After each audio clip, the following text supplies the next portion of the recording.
Can I invest myself enough to learn the names of the people that I'm seeing? There's a story about the professor who put on a final exam. The last question was, what's the name of the janitor? Maybe you guys have heard that story or seen it. It was making the rounds on email way back in the day of the dial tone era. Sorry, everyone under the age of 20 who has no idea what that even means. Back in the days of dial-up internet, that was one of the early things that was making the rounds. The story of this professor who had put this on the final exam. The last question was, what's the name of the janitor? And after the exam was over, it's like, well, that last question really wasn't a real question, right? Like, that was just a bonus question. And their teacher said, no, that counts. It was like a math class or something. It's like, no, that question counts. You will absolutely get penalized if you get the answer wrong. It's like you can't just walk past people and not notice them. It really left a mark on a lot of the kids that were in that class, these young college students. I think it changed some of them. Learning, I can't just walk past people and not see them. Something else I was going to say along with that. Must not have been important. We'll get back to it later. Oh, Peter and John, right. So, Acts of the Apostles, all right? And I actually just thought about this, kind of on the way up here. We think about Peter and John as they go to the temple, and of course, you guys remember the story, the crippled man is there. And Peter and John allow him to walk again. But it's interesting, because if you pay attention to the story, do you remember the first thing that Peter says to the man? He says, look at us. Think about that. This cripple who's begging at the temple was so ashamed, he was not even looking at the people who were giving him money. And the first thing Peter says to him is he and John get there, they stop. And he looks at this man. He says, look at us. He gives the man his dignity back first. And then he gives him his legs. Then he restores his ability to walk. But first, he reminds the man of who he is. You are a son of Abraham. You are a child of the living God, made in his image and likeness. Look at me. Look at me and remember that. Okay, now stand up. That encounter there, I think that can be very instructive to us. So dignity of the human person, or human dignity. Okay, so like I said, that's the most important of these principles, this idea of human dignity.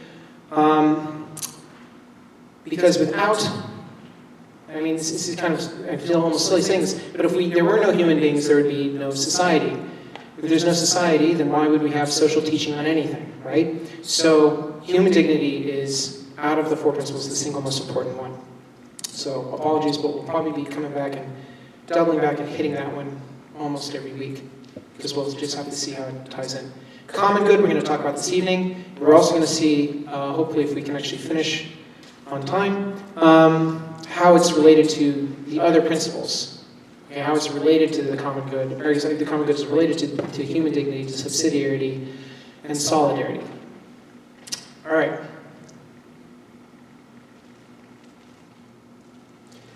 Six essential elements of human dignity, and I neglected to bring these up last time, so apologies for that. But we can say that there are six essential elements to human dignity. And I want to make sure we hit this before we get to the common good, because I think you guys might even be able to start putting together how they're related. Some of them are related in particular to the common good.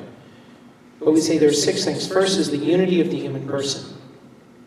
Okay, what does that mean? It means that we are body and soul. Okay, you can think of it either as being an embodied spirit, or a spirit body or a soul body composite. Okay, but I am not a ghost in a shell, nor am I just a reduction to my physical urges that manifest in that, oh, well, I don't really have a soul, it's electrons, firing on synapses in my brain that are sending signals. Okay, look, that's the chemical reason why, the biochemical reason why things are happening, but that doesn't explain, it explains what's going on. It doesn't explain the why. And it doesn't explain the reason behind a lot of these other things. So we can't reduce ourselves to either a biochemical mass that functions physically and seems to have this invisible manifestation that we're just going to ignore. And I also can't say that I'm just a spirit just trapped in this body and, hopefully someday I'll just float off into heaven. Okay? Remember, we believe in, we say this every Sunday, the resurrection of the body. We believe in the resurrection from the dead. Right? The resurrection means that, like it or not, you're going to get stuck with your body for all eternity. I think some of us might be more or less excited about that, but a glorified version, okay? So for those of us who are worried about that, it's going to be the glorified, perfected version of the body that God gave us on this earth, okay? So you don't have to worry about that stuff and all the other things that naturally we would worry about. Anyway, even if all that things that we didn't like about our bodies were still true in heaven, guess what? We probably wouldn't care so much because we would be able to recognize those things as gifts. You think that Jesus is going to carry his scars for all of eternity on his body. So I think even if you or I are left with one or two of the things in our bodies that we don't like, my suspicion is we'll be okay with that, and we won't feel alone. Like, oh, I'm so self-conscious because that birthmark didn't go away in my glorified body. Oh, wait, Jesus has a bunch of scars. God has scars. He's still carrying his. I can carry mine. Anyway, but the resurrection of the body. So we believe in that we might say embodied spirits. We are the spirit and body together, soul and body together. And think about why that's important for the common good, right? Because if I am just this flesh, right? If I'm just this stuff here, what's to keep me from doing anything that I want? That makes me basically nothing more than a highly advanced animal, right? I'm a highly advanced animal now, but I still have my basic animal urges, which means why shouldn't I just go and fulfill all of those urges as they come? So I can't just be that, because then I lose my dignity, or I don't have dignity, right? I'm just an advanced animal. If I am a ghost in a shell, then you can do anything you want to me, and it shouldn't matter. Because, well, you're not actually hurting me, because I'm just my spirit. My spirit's going to float away someday. So all bets are off. I can do anything I want to you, and you can do anything you want to me, and I don't have to respect you, or at least your body. I can do, oh, well, I didn't actually hurt the person. I just mutilated their body. So we can't split it. Okay, we can't split the human person. We have to be soul and body together. That's the first thing. Second one is transcendence. Okay, when we say transcendence, we mean this kind of going beyond. Going past. So what that means is because we as human beings have a rational soul, all right, and it's not just because we can do calculus and chimpanzees and dolphins can't. Yes, we can do calculus, but you know what else we can do? We can do this. We can sit and talk about ethics. We can sit and talk about right and wrong. We can discuss all sorts of things. We can also do all sorts of terrible things. We can wage war against each other. You don't see too many, you don't have like dolphin tribes fighting each other. You might have pods so you can skirmish over territory, but it's not like we're declaring war. The dolphins are declaring war on the chimpanzees. You don't see that in nature. You might have, again, species might be fighting over turf because of food or water. But they are not coming together as a society and deciding we're going after them. Right? So there's a kind of negative aspect of this too, like this kind of societal thing, but that's because we have a rational soul. We can misuse that but we can also use it for good.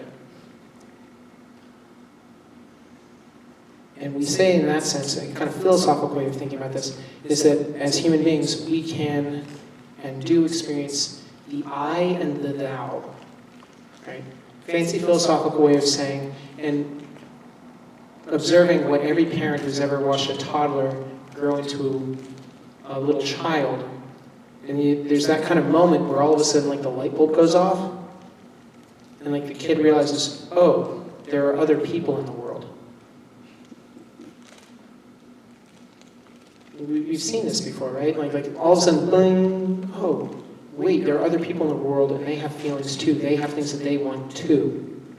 And that's that experience of the I and the thou.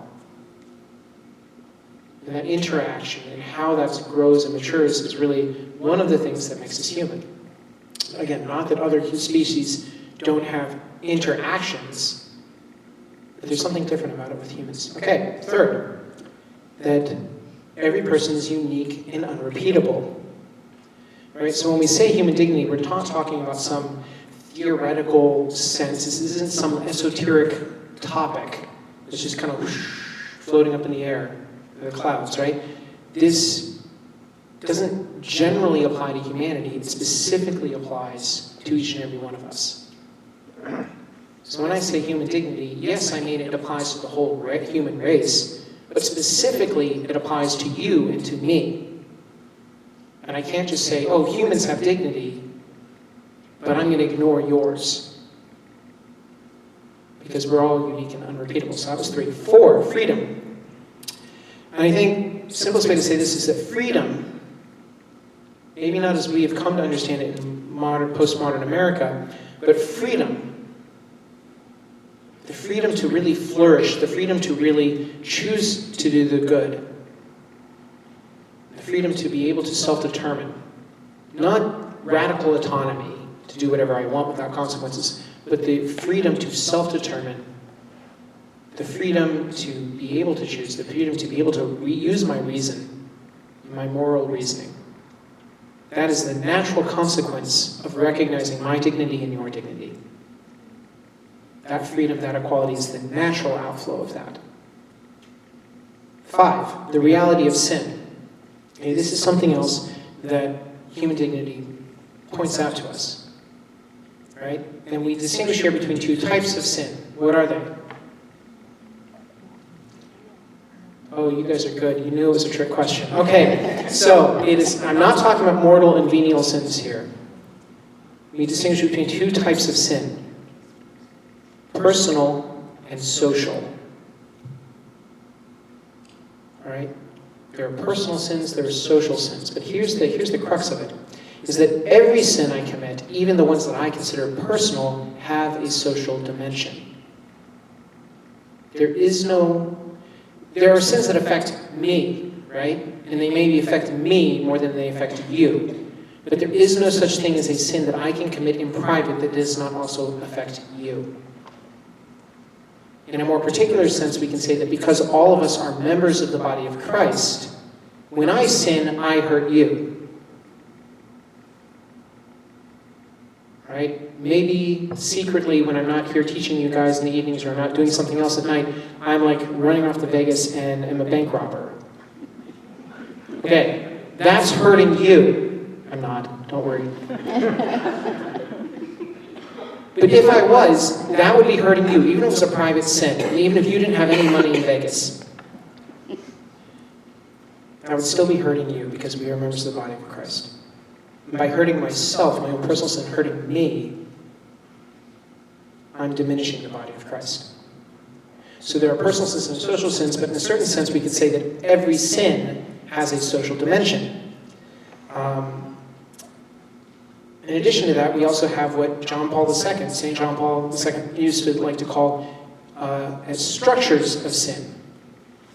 So we might say that if there's a certain thing codified in the law, or maybe it just becomes socially acceptable in a certain country or an area or community, that make it easier for everyone to sin. Maybe a contemporary example of that might be abortion in America, specifically targeting minorities. right? That we could say that's a structure of sin. Like, well, why are there so many Planned Parenthoods in neighborhoods where most of the people are minorities? Not only is abortion itself, you could say the abortion industry is a structure of sin, you could say the fact that they seem to be targeting, or they actually do target, certain demographics creates an additional level to that structure of sin. Other structures of sin, this one may be a little bit closer to home. Think about everyone who turned a blind eye in the church over the last however many decades to all the abuses that were happening inside our own walls. That's only possible when there are structures of sin, when there's an institutional rot,